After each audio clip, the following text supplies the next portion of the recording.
Hey, what's going on, guys? This is a quick tutorial on how to change your spark plugs on a 99 to 04 V6 Mustang. And the process is pretty simple. All you gotta do is you gotta get up in there, you find the spark plug wires which are in there, you just pull them out, you just yank them out, and then you use a torque wrench with a 5/8 socket. You just unscrew it, pull it out, and put in the new one and screw it back in. That's pretty much it on the passenger side. You would repeat that for the next three ones, which on this side you got the 4, 5, and 6 spark plugs. On the passenger side, however, it is a bit more tricky because you got to remove the part of the intake, which, as you can see, is right there. If I can get it to focus.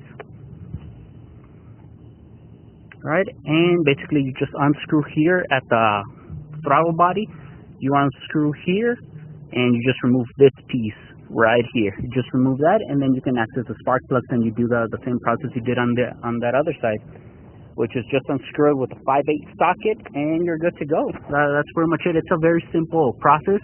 You know, the only problem you might have is getting in there, but for the most part, it is pretty simple. It shouldn't take you more than an hour to do all six, even if you are a beginner. So there you have it. That's how you switch the spark plugs on a 99 to 04 V6 Mustang.